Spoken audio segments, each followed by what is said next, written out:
제목은 좁은 문으로 들어가라입니다. 좁은 문으로 들어가라. 누가복음에는 좁은 길까지 포함되어 있는데요. 여기 그 문은 좁고 길이 협착하여 그랬죠. 이 좁은 문으로 들어갈 것을 촉구하십니다. 산상수훈에는 수많은 좋은 말씀들이 있죠. 이건 뭐 한 개도 우리가 소홀히 여기거나 흘러 떠내려 보낼 말씀이 없습니다. 팔복의 말씀이나 우리 성도가 빛과 소금의 역할을 감당해야 한다. 또 우리 주님께서 율법을 폐하러 오신 것이 아니라 율법을 완성하러 오셨다 그러면서 율법에 대한 재해석을 하시죠. 살인하지 말라, 간음하지 말라, 뭐 원수를 내 몸과 같이 사랑하라 이런 말씀들을 재해석하십니다. 그러면서 이제 5장 결말에는 하나님의 온전하신 것 같이 너희도 온전하라 하는 것이 5장의 말씀이고요. 6장에는 그 경건 생활에 대한 3가지 구제와 기도와 금식에 관한 말씀을 1절부터 18절까지 말씀하고요. 그 다음에 이제 19절부터 어제 7장, 지난주에 7장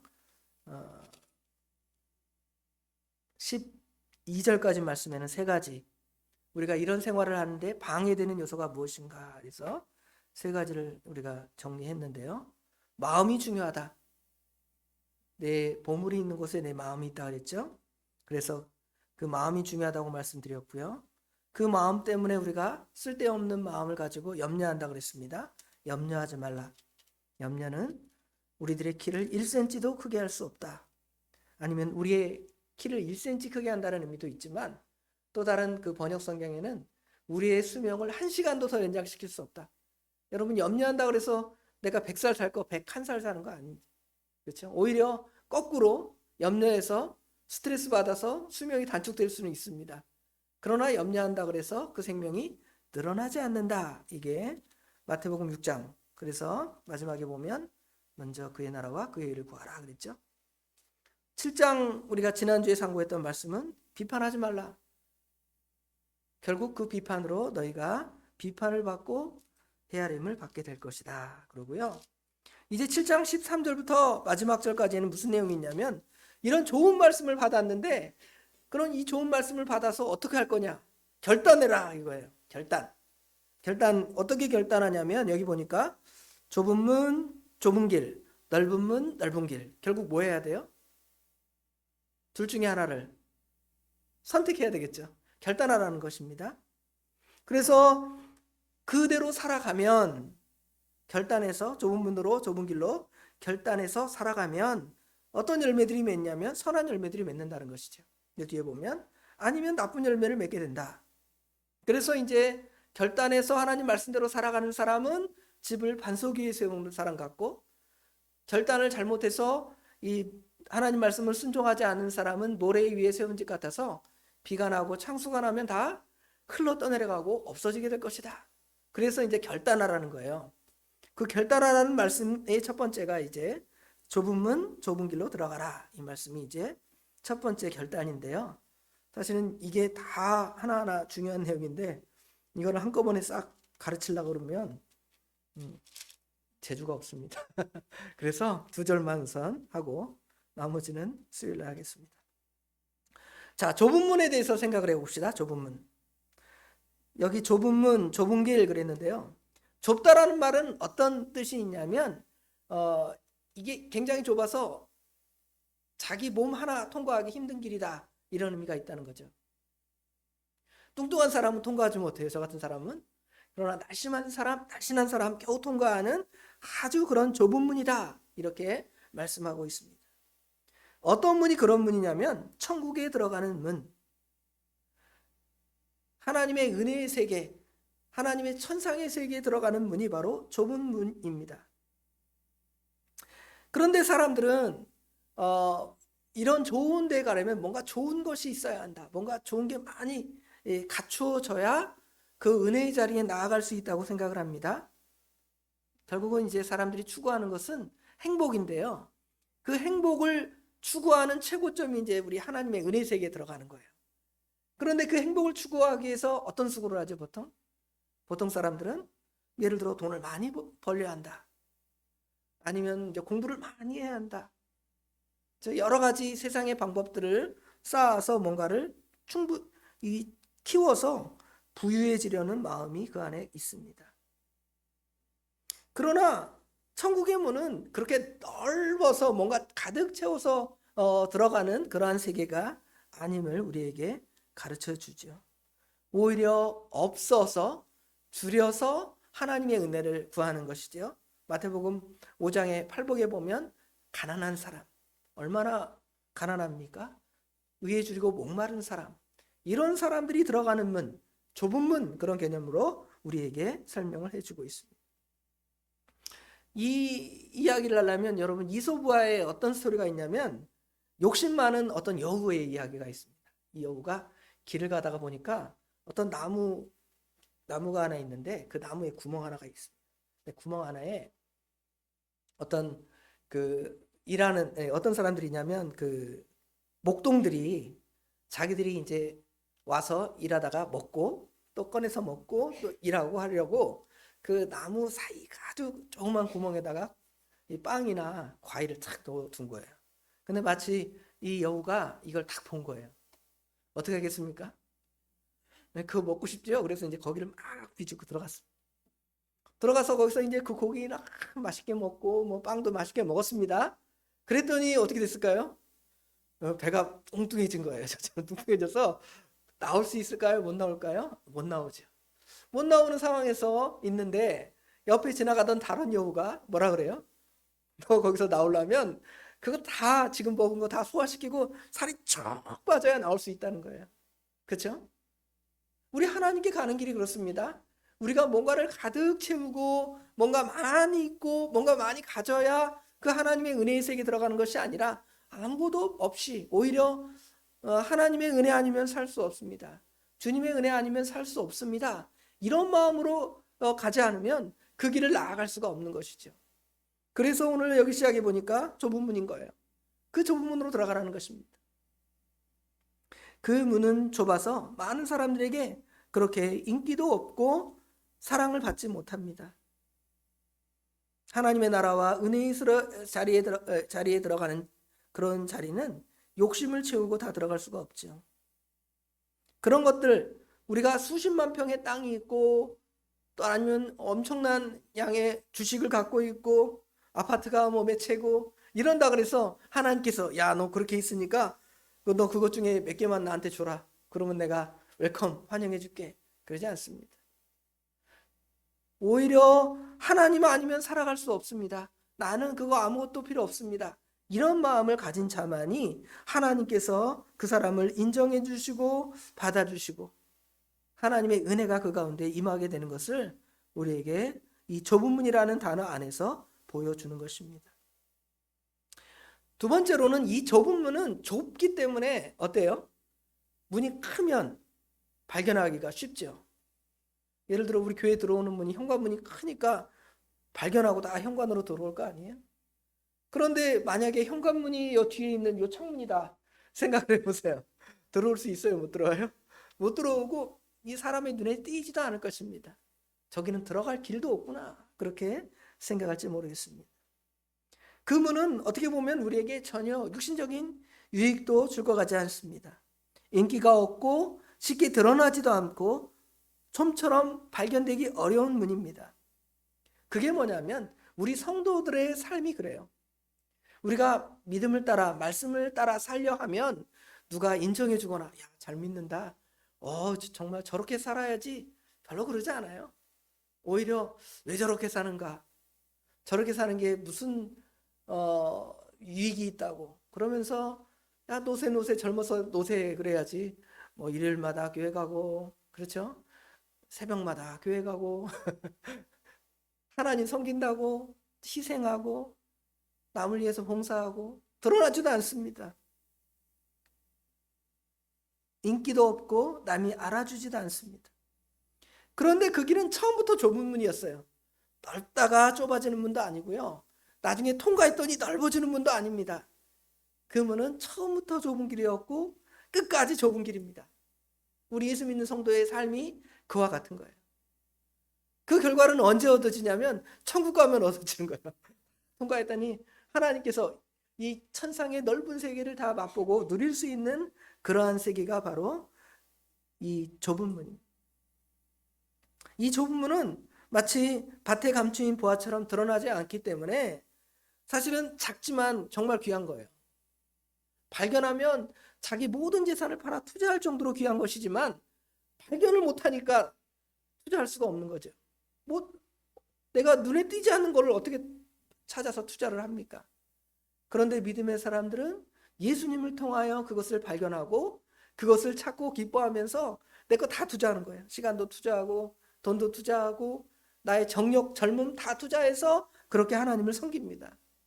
그런데 아까 말한 대로 그렇게 투자한다 그래서 누가 인정해 주거나 누가 좋아해 주거나 그러지 않아요. 그렇기 때문에 결국은 좁은 문이라는 것입니다. 세 번째로는 이 좁은 문은 믿음의 사람들만 통과할 수 있는 문입니다. 그래서 이 문은 좋아하지 않습니다. 예수를 믿어야 구원받습니다. 예수님의 십자가와 대속을 믿으십시오. 그럼 뭐라 그래요? 내 주먹이나 믿어라. 그렇게 믿어갖고 어떻게 천국 가느냐? 무슨 선한 일도 행한 일이 있는가? 내가 무슨 뭔가 쌓아놓은 것 있느냐? 전혀 없지 않느냐?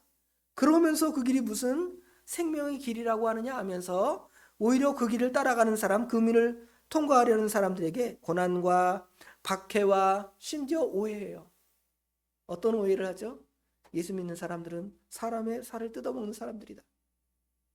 왜 그러냐 하면 성찬시간에 예수님께서 내 살을 먹어라. 그렇죠? 또 예수 믿는 사람들은 남의 피를 뽑아먹는 흡혈귀 같은 사람들 아니냐. 예수님이 내 피를 마시라 그러니까요. 그렇게 오해의 이름표를 달고 다니고요. 꼬리표를 달고 다니는 것이 우리 예수님께서 가신 문이었고 우리가 가는 그러한 문입니다. 이걸 보고 와 좋다. 그것만이 참이 길이다. 이것을 갖다가 자기 인간의 생각으로 발견하고 들어가는 것이 아니에요. 오직 하나님께서 허락하신 자만이 그 말씀을 들을 때에 성령께서 그 안에 뛰어 들어가도록 하시는 것입니다. 이 문은 상식과 이성과 합리로 들어가는 것이 아니라 오직 믿음으로 하나님의 영광스러운 천국과 하나님의 나라를 바라보면서 달려가는 그 문인 거예요. 그리고 그 길이 되는 것입니다. 그러나 그 길은 어디로 인도할까요? 여기 14절에 보니까 생명으로 인도하는 문, 생명으로. 그러나 반대로 앞에 있는 그 길과 반대의 길을 간다면 생명이 아니라 멸망길로 갈 수밖에 없어요. 좁은 문으로 들어가라. 멸망으로 인도하는 문은 크고 또 그 길이 넓어. 크고 넓은 길로 가면 하나님의 은혜가 결코 임할 수 없는 그런 곳이 되는 것이죠. 두 번째로 이제 길에 대해서 생각을 해봅시다. 길. 아까 문을 생각했으니까. 길은 딱 하면 여러분 생각나는 성경이 뭐예요? 예수님께서 하신 말씀이 있죠? 그렇죠. 요한복음 14장 6절에 보면 우리 주님께서 내가 길이요 진리요 생명이라고 하십니다. 이게 1차적인 의미는 예수님만이 우리가 하나님께로 통하는 구원의 물이기 때문에 예수님을 믿어라 이렇게 말하는 것이 내가 곧 길이라는 표현의 뜻이 될 것입니다. 그런데 그 의미를 또 좁게 생각할 수 있어요. 넓게 생각하면 예수를 믿으면 그 길로 가는 것이다 이런 의미도 되지만 오히려 구원받은 성도에 가는 길, 어떤 길이냐면 산상수훈의 길. 여기 5장부터 7장에 있는 길이 있잖아요. 얼마나 좁아요. 원수를 사랑하라. 원수를 무슨 사랑합니까? 진짜 옆에 있는 사람도 꼴배 싫어 죽겠는데 무슨 원수까지 사랑하겠습니까? 그렇죠? 아주 좁습니다. 그런데 그 길은 생명의 길이기 때문에 그 길을 따라가는 거예요. 그 길을 갈 때 참된 의미가 있습니다. 그리스도인들은 세상과 다른 의롭고 고독한 길을 가는 사람입니다. 사람들에게 인정받지도 않습니다. 힘들고 귀찮고 어렵습니다. 그러나 묵묵히 우리 믿음의 사람들은 그 길을 가는 것입니다. 그 길을 누가 가셨냐면 우리 예수님이 가셨습니다. 예수님의 십자가의 길, 주님 가신 길, 십자가의 길. 옛날 복음 속에 있었죠. 그렇죠? 주님 가신 길, 그 십자가의 길을 가는 게 바로 이 좁은 길이 되는 것입니다. 또 다른 좁은 길은 의인의 길입니다. 우리 시편 1편 말씀 몇 주 전에 우리 같이 상고했죠. 어떤 사람? 복 있는 사람. 복 있는 사람은 어떤 길을 간다 그랬습니까? 복 있는 사람들은 죄인의 길, 악인의 꾀 이런 길 따라가지 않고 오히려 여호와의 율법을 즐거워하며 그 율법을 묵상하는 자라고 우리에게 가르쳐 주죠. 그 길이 바로 좁은 길이 되는 거예요. 의인의 길. 우리가 의인이어서 의인의 길을 가는 것이 아니라 우리 주님께서 친히 그 길을 가셨고 우리를 죄와 사망에서 구원하여 주신 후에는 너희들로 하여금 그 길을 가는 것이 아니라 의인의 길을 갈 것을 권면하시는 거예요.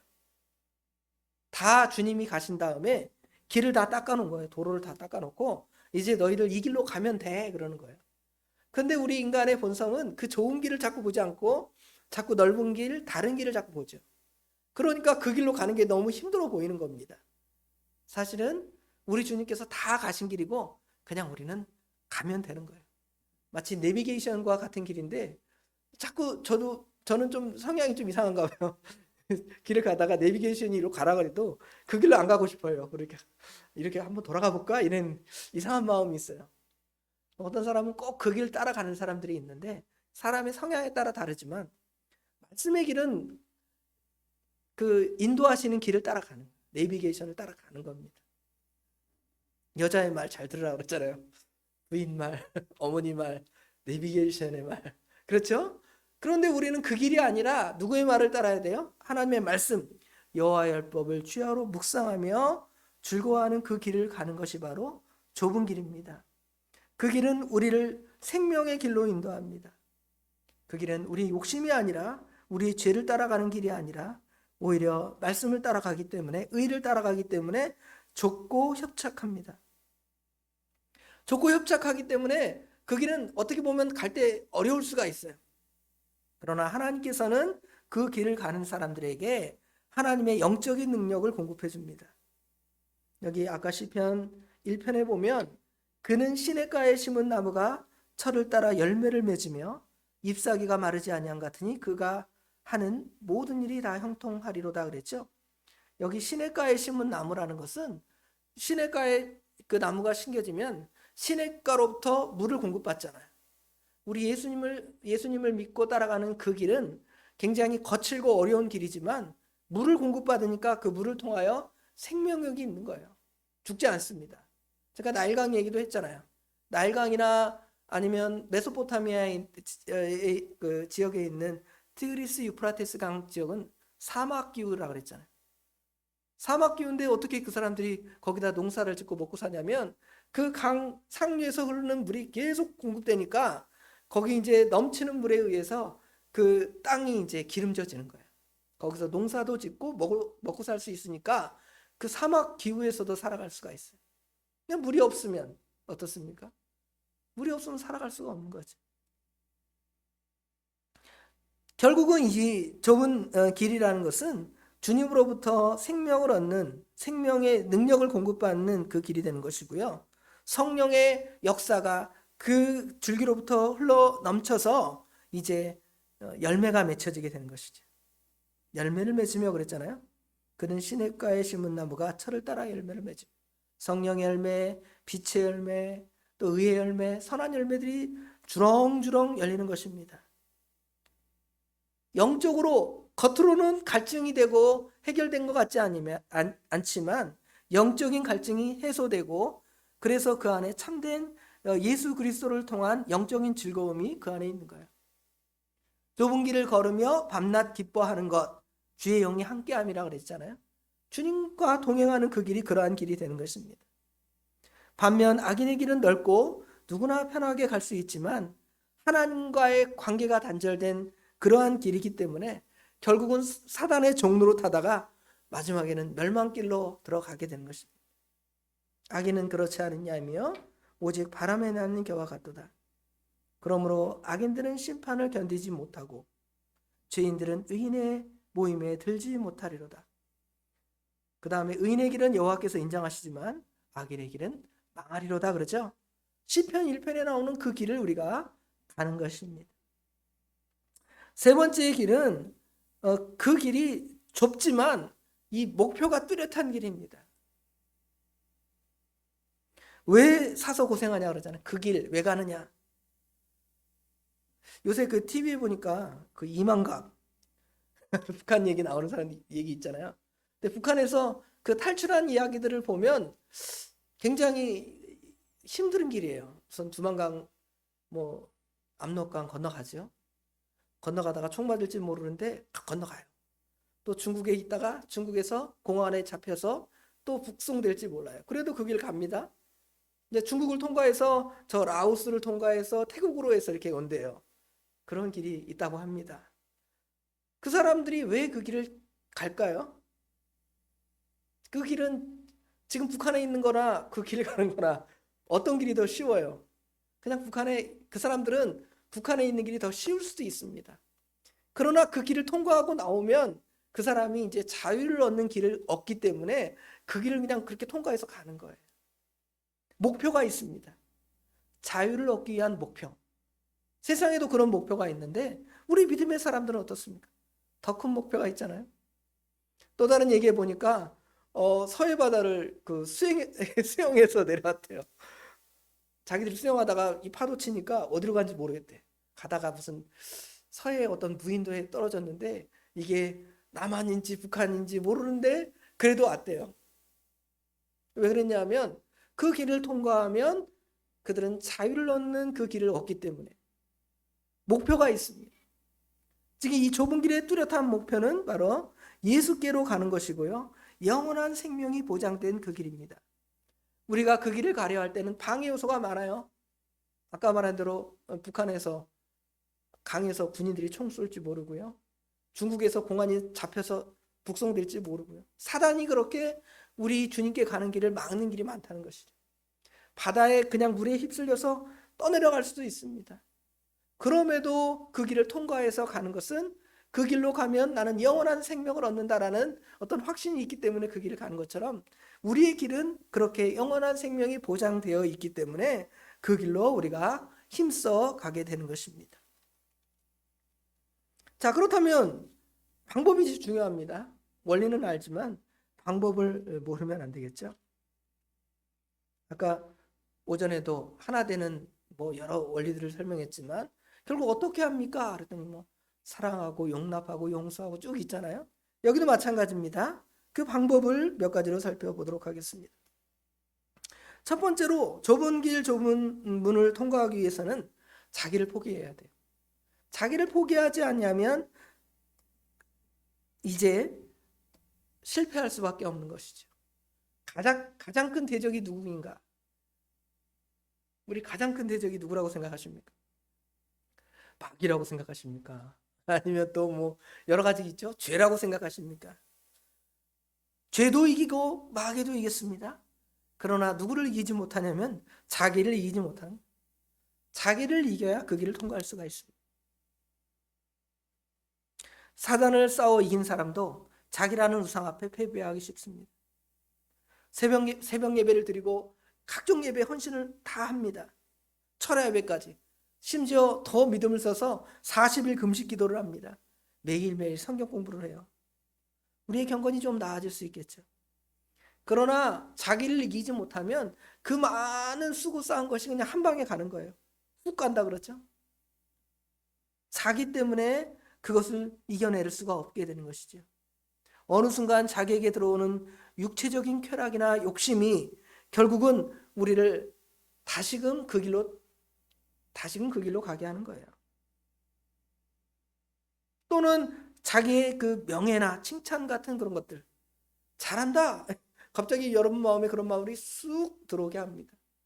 그러면 그것은 이제 자기로 하여금 그 믿음의 길을 가지 못하도록 넘어뜨리려 하는 그러한 세력의 역사라는 것을 깨닫지 못하니까 결국은 자기를 이기지 못하니까 쓰러질 수밖에 없는 것이죠. 예수님께서는 아무든지 나를 따라오려거든 자기를 부인하고 자기 십자가를 지라고 말합니다. 여러분 운동 중에서 좀 개인적으로 제일 힘든 운동이 남을 막 쳐서 이기고 막 하는 건 괜찮을 것 같아요.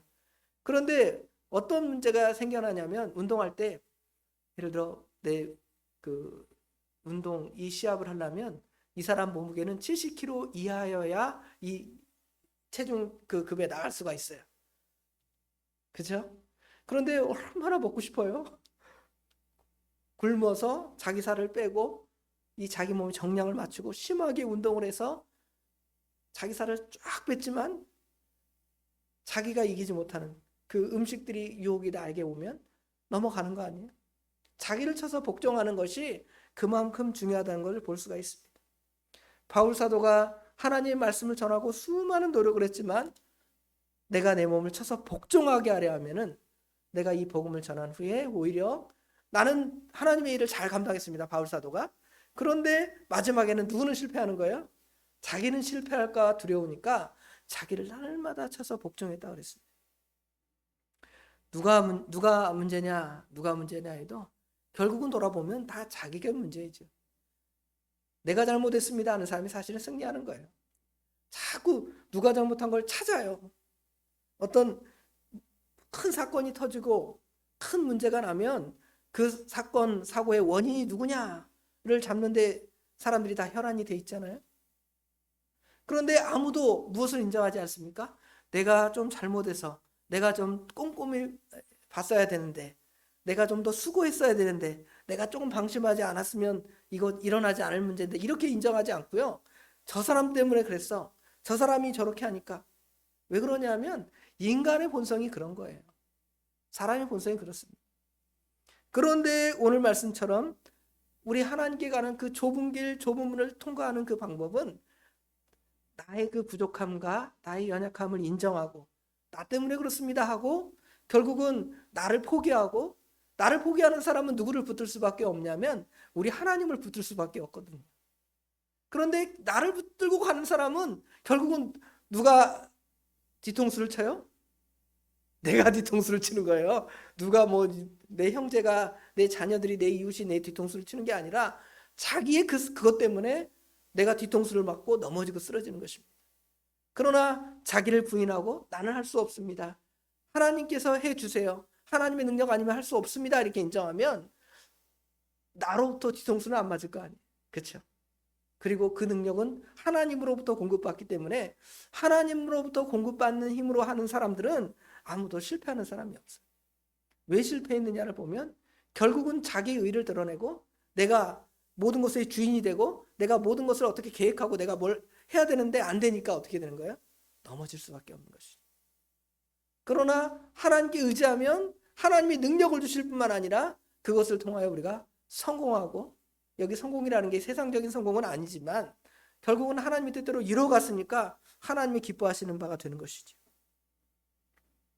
두 번째로는 자기를 부인할 뿐만 아니라 자기가 가장 아끼고 사랑하는 것들을 포기할 줄 알아야 됩니다.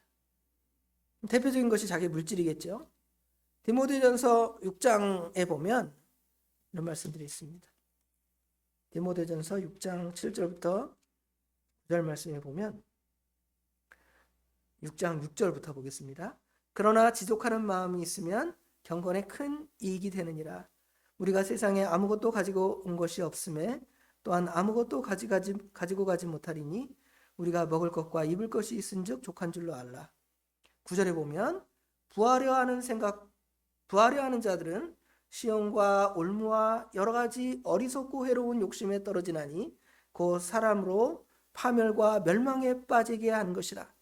10절에 돈을 사랑하는 자는 일만하게 뿌리가 되나니 이것을 탐내는 자들은 미혹을 받아 믿음에서 떠나 많은 근심으로 자기를 찔러도다 그랬죠. 자기가 아끼고 사랑하는 것들을 포기해야 결국은 이것들 때문에 부하려 하는 생각이나 돈을 사랑과 같은 꼭 부하려 하는 것, 돈 사랑하는 것 말고도 여러분이 좋아하는 많은 것들이 있습니다. 그거 붙잡고 나가면 좀 우리가 뭔가 즐길 수 있고 얻어지는 것이 있을 수 있죠. 그러나 그것들이 결국 아까 말한 대로 자기가 자기 뒤통수를 치는 것처럼 이런 것들이 자기를 쳐서 결국 믿음의 길을 가지 못하게 하는 것이죠. 이 세상의 미련에 대한 미련을 다 버려야 돼요.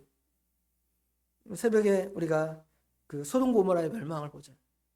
소돔 고모라의 멸망 앞에서 롯은 지체합니다. 하나님 빨리 도망가라는데 지체하는 거예요. 근데 하나님이 억지로 이제 끌고 가는 거죠. 롯의 손을 잡고 롯의 아내의 손을 잡고 또 롯의 두 딸의 손을 잡고 갑니다. 이제 피하여 갔으면 됐어요. 그런데 롯의 아내가 어떻게 하죠? 뒤를 돌아본 거로 소금 기둥이 되었다 그랬습니다. 자기가 아끼고 사랑했던 거, 소돔에 쌓아놓은 수많은 보물들이 너무 가까운 거예요. 전쟁 중에 그게 무슨 의미가 있겠습니까? 6.25 때 전쟁이 일어나서 이제 북쪽에서 남쪽으로 내려온 이야기들을 보면 막 소 달구지에다가 자기 재산 가구 이런 거 막 싣고 오잖아요.